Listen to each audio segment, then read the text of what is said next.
मृत्यु एक सत्य है। एक राधेश्याम नामक युवक था। स्वभाव का बड़ा ही शांत एवं सुविचारों वाला व्यक्ति था। उसका छोटा सा परिवार था जिसमें उसके माता पिता, पत्नी एवं 2 बच्चे थे। सभी से वो बेहद प्यार करता था। इसके अलावा वो कृष्ण भक्त था और सभी पर दया भाव रखता था। जरूरतमंद की सेवा करता था। किसी को दुख नहीं देता था।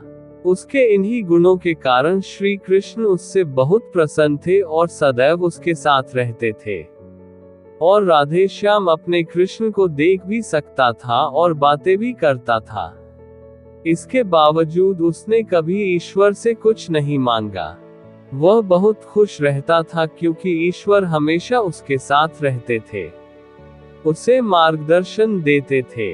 राधेश्याम भी कृष्ण को अपने मित्र की तरह ही पुकारता था और उनसे अपने विचारों को बांटता था। एक दिन राधेश्याम के पिता की तबीयत अचानक खराब हो गई। उन्हें अस्पताल में भर्ती किया गया। उसने सभी डॉक्टर्स के हाथ जोड़े, अपने पिता को बचाने की मिन्नतें की, लेकिन सभी ने उससे कहा कि वो ज्यादा उम्मीद नहीं दे सकते और सभी ने उससे भगवान पर भरोसा रखने को कहा। तभी राधेश्याम को कृष्ण का ख्याल आया और उसने अपने कृष्ण को पुकारा। कृष्ण दौड़े चले आए। राधेश्याम ने कहा, मित्र, तुम तो भगवान हो, मेरे पिता को बचा लो। कृष्ण ने कहा, मित्र, ये मेरे हाथों में नहीं है। अगर मृत्यु का समय होगा तो होना तय है। इस पर राधेश्याम नाराज हो गया और कृष्ण से लड़ने लगा, गुस्से में उन्हें कोसने लगा। भगवान ने भी उसे बहुत समझाया पर उसने एक ना सुनी।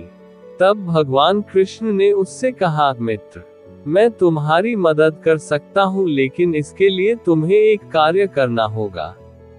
राधेश्याम ने तुरंत पूछा, कैसा कार्य? कृष्ण ने कहा, तुम्हें किसी एक घर से मुट्ठी भर ज्वार लानी होगी और ध्यान रखना होगा कि उस परिवार में कभी किसी की मृत्यु न हुई हो। राधेश्याम झट से हाँ बोलकर तलाश में निकल गया। उसने कई दरवाजे खटखटाए। हर घर में ज्वार तो होती, लेकिन ऐसा कोई नहीं होता जिनके परिवार में किसी की मृत्यु ना हुई हो। किसी का पिता, किसी का दादा, किसी का भाई, माँ, काकी या बहन। 2 दिन तक भटकने के बाद भी राधेश्याम को ऐसा एक भी घर नहीं मिला। तब उसे इस बात का एहसास हुआ कि मृत्यु एक अटल सत्य है। इसका सामना सभी को करना होता है। इससे कोई नहीं भाग सकता।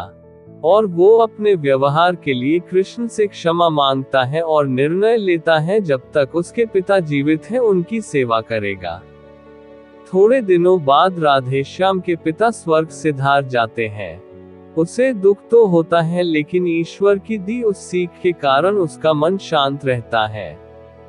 दोस्तों, इसी प्रकार हम सभी को इस सच को स्वीकार करना चाहिए कि मृत्यु एक अटल सत्य है, उसे नकारना मूर्खता है। दुख होता है, लेकिन उसमें फंस जाना गलत है, क्योंकि केवल आप ही उस दुख से पीड़ित नहीं है, अपितु संपूर्ण मानव जाति उस दुख से रूबरू होती ही है। ऐसे सच को स्वीकार कर आगे बढ़ना ही जीवन है। कई बार हम अपने किसी खास के चले जाने से इतने बेबस हो जाते हैं कि सामने खड़ा जीवन और उससे जुड़े लोग हमें दिखाई ही नहीं पड़ते। ऐसे अंधकार से निकलना मुश्किल हो जाता है। जो मनुष्य मृत्यु के सत्य को स्वीकार कर लेता है, उसका जीवन भार विहीन हो जाता है और उसे कभी कोई कष्ट तोड़ नहीं सकता। वो जीवन के हर क्षेत्र में आगे बढ़ता जाता है।